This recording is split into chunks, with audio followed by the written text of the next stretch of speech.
오늘 말씀의 제목은 담대한 복음이라는 제목으로 함께 나눠보려고 합니다.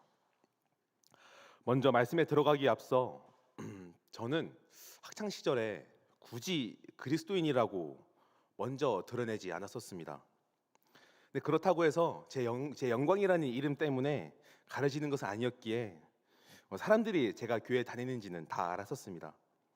그렇지만 먼저 제가 굳이 저 교회 다녀요라고 드러내지 않았었습니다. 왜냐하면 학창 시절에는 조롱과 놀림도 있었고 또 목회하시는 아버지의 모습을 보시면서 저는 저렇게 못하겠다라는 마음이 컸기 때문이었습니다. 하지만 그 마음 속에는 진짜 이유가 있었습니다. 세상 속에서 손해보면서 살기 싫었고 사람들의 눈이 두려웠던 것이었습니다. 그리고 복음이 제 생명이라는 확신이 부족했기 때문이었습니다.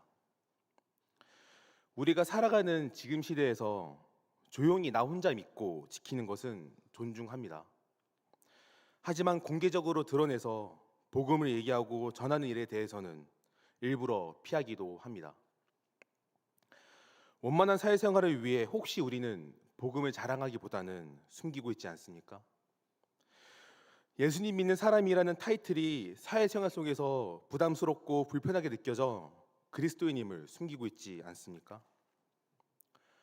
오늘 말씀에 디모데 역시 비슷한 상황이 있었던 것으로 보입니다. 그는 그가 전하는 메시지를 사람들이 배척하는 일을 끊임없이 겪었습니다. 그리고 천성적으로 기질이 유약하고 12사도와 사도 바울에 비하면 나이도 연소했습니다. 그래서 디모데전서 5장 23절에 보면 디모데가 육체적으로 연약한 인물이었음을 말합니다.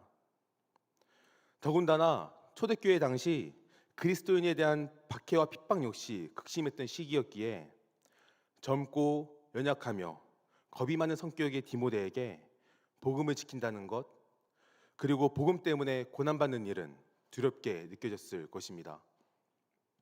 그러나 바울은 디모데에게 오직 하나님의 능력을 따라 복음과 함께 고난을 받으라 라고 말합니다. 성경을 보면 디모데가 언제 어떻게 갇혔는지 구체적으로 밝히고 있지는 않지만 디모데도 히브리서 13장 23절을 보면 복음을 전한 죄로 감옥에 갇혔었다는 것을 보게 됩니다. 복음을 전한다는 것은 어쩌면 이 세상 가운데 손해를 감수해야 할지도 모르겠습니다. 그렇지만 주님이 주신 선물인 복음을 전할 때 하나님께서 우리 모두에게 감당할 능력을 주십니다. 성도 여러분, 그러므로 복음을 부끄러워하지 않고 담대히 전하는 저 여러분 모두가 되시기를 소망합니다. 오늘 본문 말씀에서 바울도 이렇게 말합니다. 그러므로 너는 내가 우리 증을 증언함과 또는 주를 위하여 갇힌 자 된 나를 부끄러워하지 말고. 디모데는 두려워하고 있었을 것입니다. 당시 기독교가 로마 제국의 박해를 받으며 신자들이 체포되고 처형당하는 것을 알고 있었기 때문입니다. 심지어 바울까지 투옥되고 나니 원래 병약했던 디모데였기에 바울과 영적 아들로 지낼 만큼 가까웠던 디모데에게는 더욱 큰 두려움으로 다가왔을지도 모릅니다. 바울은 이런 디모데에게 하나님이 주신 선물 복음을 끝까지 붙들고 견디도록 격려합니다. 바울은 디모데의 믿음을 알고 있었습니다. 바울은 디모데가 복음으로부터 멀어지고 떨어졌기 때문에 다시 부르짖히라 라고 말하는 것이 아닙니다. 거짓이 없는 믿음, 다시 말해 순수하고 위선적이지 않는 믿음을 가진 디모데가 위협적이고 어려운 상황 속에서도 복음을 향한 그의 믿음이 떨어져 나가지 않기를 독려하고 있는 것입니다. 그래서 바울은 디모데에게 6절에서 너로 생각하게 하노니 라고 말합니다. 디모데가 외조모와 어머니로부터 받은 믿음의 유산, 그리고 그의 믿음을 다시 상기시키는 것입니다. 디모데전서 4장 14절에서 디모데가 안수받을 때 받은 하나님의 복음과 그의 믿음을 말합니다. 하나님께서는 그의 복음을 위하는 사람들에게 은사를 주셨습니다. 이 은사는 오늘 본문 맥락에서 보았을 때 하나님이 주신 선물, 즉 복음을 뜻합니다. 그렇기에 두려운 마음이 있었던 디모데였을지라도 하나님의 은사는 그가 사역을 감당할 수 있었던 근거가 되기에 충분했습니다. 하나님의 복음을 받고 받은 복음을 위해 살아가는 사람들에게 하나님께서는 그들에게 두려운 마음이 아닌 능력과 사랑과 절제라는 복음의 능력을 성령님께서 주시기 때문입니다. 그리하여 바울은 이 복음의 능력이 이미 디모데에게 있다고 말합니다. 그래서 바울은 디모데에게 이미 그가 받았고 갖고 있는 복음의 능력을 힘입어 복음을 선포하라고 권면합니다. 연약했던 디모데가 성령의 능력으로 복음을 위해 살아갔다면 우리 역시도 이러한 복음의 능력을 힘입어 복음을 위해 살아갈 수 있습니다. 하나님께서 디모데에게 그러셨듯 능력과 사랑과 절제라는 복음의 능력을 우리에게도 이미 주셨기 때문입니다. 그러나 우리는 살아가면서 성령님께서 이미 우리 안에 주신 복음의 능력을 까먹고 살아갈 때가 많습니다. 그렇기에 바울이 디모데에게 그가 가진 믿음과 하나님께로부터 받은 복음을 다시 생각나게 했듯이 우리도 하나님이 주신 복음의 능력 그리고 믿는 믿음을 생각하고 힘입어 복음을 전하는 삶을 살아가야 합니다. 그렇지만 이 복음의 능력이라는 것은 우리 마음대로 우리가 원하는 대로 드러나지 않습니다. 마치 가스불처럼 원하는 때 켜고 끌 수 있는 것이 아닙니다. 복음의 능력은 우리 삶 속에서 행하시는 하나님의 사역에 동참할 때 나타납니다. 지금 우리가 느끼기에는 복음을 전하는 일에 전혀 우리의 힘과 능력이 도움이 안 되는 것처럼 보일지도 모릅니다. 그러나 복음을 전하는 사람을 통해 성령님께서 역사하시니 우리는 이에 힘입어 나아갈 수 있는 것입니다. 복음을 전하는 것은 결코 우리에게 부끄러운 일이 아닙니다. 복음을 전하다가 받은 고난은 수치가 아닌 영광입니다. 왜냐하면 성령님께서 이끄시고 함께 하시기 때문입니다. 바울도 8절에서 스스로에 대해서 주를 위하여 갇힌 자라고 말합니다. 바울도 그가 옥고를 치르는 것이 로마 당국에 붙잡힌 죄수가 아니라 그리스도를 위해 갇혔음을 분명히 말합니다. 복음을 전하며 당하는 고난에 대해서 세상이 조롱하여도 우리가 담대히 나아갈 것은 세상의 포로가 아닌 하나님의 말씀에 붙잡힌 사람들이기 때문입니다. 과연 하나님 앞에서 우리의 모습은 어떤지 오늘 말씀을 통해 돌아보게 됩니다. 과연 나는 하나님을 믿는다고 자신 있게 얘기하며 살았는가? 복음을 믿고 전할 때 받는 불이익들이 두렵고 힘들고 세상의 손가락질과 조롱이 두려워 소극적인 믿음은 아니었는가라고 말입니다. 세상 사람들은 복음을 고수하고 전하는 우리에게 미련하다고 이야기할지도 모릅니다. 그러나 세상 그 무엇보다 귀한 것이 하나님의 복음입니다. 그 복음 덕분에 우리가 구원받을 수 있게 되었기 때문입니다. 누군가는 이렇게 말할 수도 있습니다. 그렇게까지 미련하게 해야 되냐라고 말입니다.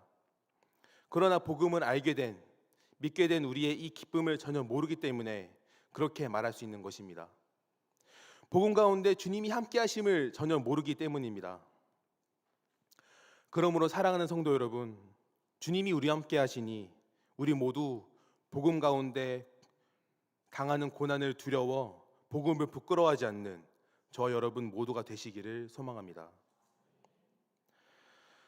따라서 복음을 위해 살아가는 사람은 고난을 받을 것입니다. 8절 하반절에서도 바울도 디모데에게 하나님의 능력을 따라 복음과 함께 고난을 받으라 라고 말합니다. 이러한 바울의 말은 너 고난 받아야 한다 라는 말보다는 디모데야 너도 복음과 함께 고난을 받을 거야 라고 예상하는 말입니다. 그래서 히브리서 13장 23절을 보면 디모데가 노임을 당했다, 즉 옥에서 풀려났다고 합니다. 그래서 디모데가 복음을 전한 죄로 감옥에 갇혔음을 알 수 있습니다. 그렇지만 바울은 이렇게 얘기하면서도 하나님이 감당할 능력을 주시기에 고난이 와도 디모데가 견딜 수 있을 것이라고 약속합니다. 고린도후서 12장 10절에 보면 바울이 고린도 사람들에게 이렇게 말합니다.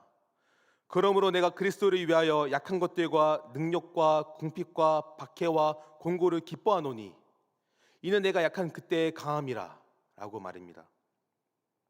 따라서 그리스도인들이 복음을 전하기 위하여 살아갈 때 고난을 받을 것입니다. 그리고 이 고난은 사람의 힘과 노력만으로는 버티기 힘들 것입니다. 그렇지만 복음을 전할 때, 복음을 위하여 살아갈 때 주님께서는 복음의 능력을 우리를 통하여 발하신다고 하셨습니다. 그러므로 하나님께서는 복음을 위하여 받는 고난을 견딜 힘과 능력을 주실 것입니다. 그렇다면 우리가 전해야 하는 이 복음의 핵심은 무엇일까요? 바울은 이에 대해서 10절에서 복음으로써 생명과 썩지 않을 것을 드러내신지라 라고 말합니다. 다시 말해 복음의 핵심은 구원입니다. 그리고 하나님께서는 세상이 시작되기도 전부터 예수 그리스도를 통해 우리의 구원을 준비하셨습니다. 따라서 우리가 받은 구원은 결코 우리의 행동과 능력, 그 어떤 것도 들어가지 않았습니다. 하나님이 우리를 구원하여 주신 것은 순전히 하나님의 뜻과 은혜로 이루어진 것입니다. 바울은 9절에서 거룩하신 소명으로 하나님께서 우리를 부르셨다라고 말합니다. 즉 단순히 구원만 하신 것이 아닌 우리가 하나님 백성답게 살도록 하나님의 뜻을 이루도록 부르셨다는 것입니다.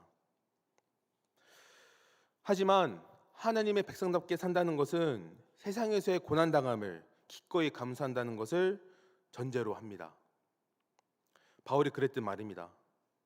그래서 현실적으로 복음을 포기하고 하나님의 백성이 아닌 세상 사람으로 살아가는 것이 훨씬 편합니다. 왜냐하면 세상 사람과 같이 살아가면 복음을 지키지도 전하지도 않기 때문에 아무도 우리를 거부하지 않을 것이기 때문입니다. 그런데 대조적으로 바울과 같이 고난당하는 것을 기꺼이 감수했던 믿음의 선배들 또한 있습니다. 대표적으로 한상동 목사님, 주기철 목사님 등과 같은 고신교단의 선배 목사님들이십니다. 이분들은 감옥에 갇히고 심지어 죽게 될 것을 알면서도 신사참배를 거부하고 옥에 갇혔었습니다. 이렇게 죽음을 각오하면서까지 신사참배를 거부한 이유는 바로 복음을 지키기 위함이었습니다. 따라서 복음은 우리가 고난받을 것을 알고도 지켜야 할 사명입니다. 그리고 이 바울은 이 복음을 선포하도록 위임받았습니다. 11절에 내가 이 복음을 위하여 선포자와 사도와 교사로 세우심을 입었노라 라고 말합니다. 바울은 하나님께서 자신에게 이 세 가지 직책들을 임명하신 이유에 대하여 복음을 위하여 라고 말합니다. 바울이 말한 세 가지 직책 중 가장 막중한 것은 사도라고 볼 수 있습니다.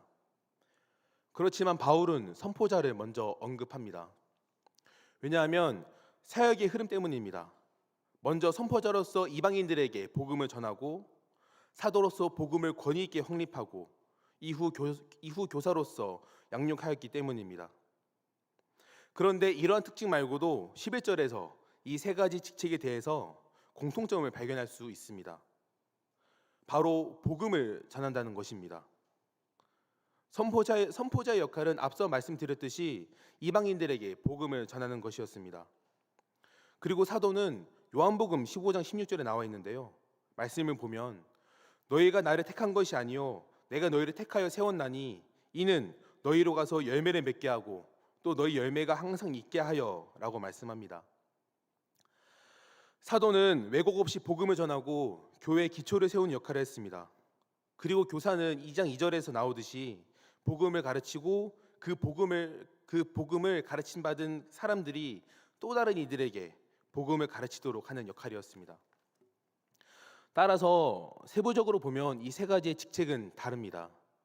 그렇지만 이 세 가지 직책의 공통점은 앞서 말했듯이 복음을 전파하는 것이고 복음이 전파된 이후의 역할이 다를 뿐입니다. 따라서 선포자와 사도와 교사는 복음을 전하는 것이라는 공통된 임무를 부여받은 것입니다.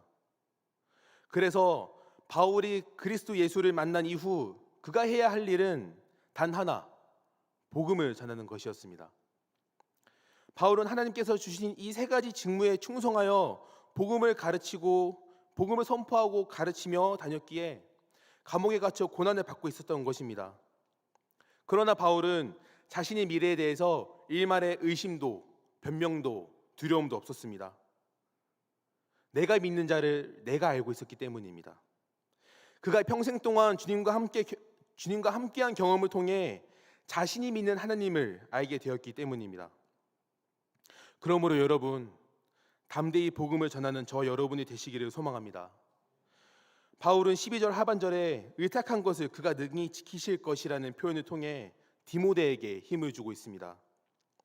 왜냐하면 당시의 현실은 앞서 보았듯이 복음을 전하면 투옥되고 목숨까지 있는 상황이었기 때문입니다.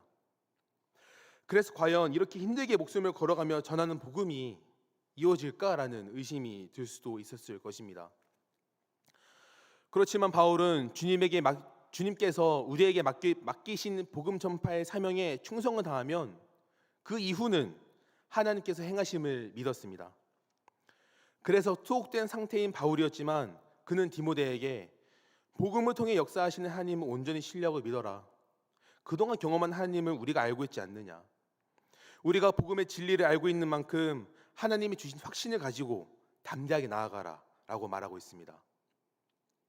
따라서 우리도 고난 때문에 좌절과 어려움에 직면이 있다 하더라도 우리 모두는 온전히 하나님을 신뢰할 수 있습니다. 왜냐하면 바울이 그랬고 디모데가 그랬듯 주님이 함께해 주신 경험 덕분에 우리가 믿는 하나님을 알게 되었기 때문입니다. 그러므로 우리도 복음을 전하라는 사명에 순종하며 살아가야 합니다. 하지만 사람들은 전도하면 다 피하기 바쁘고 잘 안 듣는데 진짜 이렇게 하는 게 소용이 있을까라는 의구심이 우리에게 들 수도 있습니다. 그렇지만 주님께서 우리에게 복음을 전하라는 사명을 주셨고 복음을 전한 후에는 하나님께서 행하실 것입니다. 그러므로 나의 힘으로 능력으로 부단히 노력하여 결과를 내는 것이 아닙니다. 이 복음을 통해서 바울과 디모데가 신뢰하고 의지한 하나님께서 우리에게도 동일하게 역사하실 것입니다. 제가 자주 듣는 찬양 중에 강찬의 시련이 와도라는 찬양이 있습니다. 여기서 이런 가사가 나오는데요. 두려움에 길을 잃고 방황하며 어두움에 홀로 슬피 울지만 나의 믿음을 믿고 더 큰 능력을 믿으며 나 그렇게 나아가리라. 나의 길에 험한 산과 깊고 깊은 바다 같은 시련이 와도 결코 걸림돌이 아닌 디딤돌 벗삼으며 나 그렇게 나아가리라. 이 찬양의 고백과 같이 바울과 디모데와 같이 고난이 우리를 가린다 하더라도 담대하게 복음을 전하는 저 여러분이 되시기를 소망합니다. 우리가 받은 구원을 우리만 누리는 것이 아니라 하나님께서 전하라고 하시니 이에 순종하는 귀한 그리스도인들이 되시기를 소망합니다. 만일 그래서 우리에게 참된 믿음이 있다면 우리는 고난받을 것입니다. 세상은 참된 진리인 복음을 전하는 우리를 배척할 것입니다. 그렇지만 바울과 디모데를 부르신 하나님께서 저와 여러분 역시도 복음의 전파자로 부르십니다. 그리고 그 부르심에 순종하시기를 바랍니다.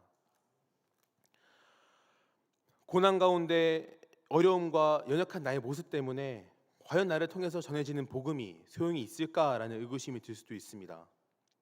그러나 바울이 고백했듯 우리의 입을 통해서 전한 복음을 그리고 그 복음이 전해지도록 주님께서 지켜주실 것입니다. 그러므로 담대해지시기를 바랍니다.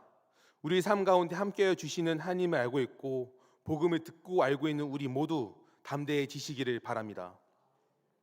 이 세상의 구원보다 귀한 것은 없으니 우리 모두 복음 때문에 세상의 어려움을 겪을지라도 담대해지시기를 바랍니다. 하나님이 다 알고 계시고 우리의 이 작은 입을 통하여 전한 복음을 귀히 여기시고 지켜주실 것입니다.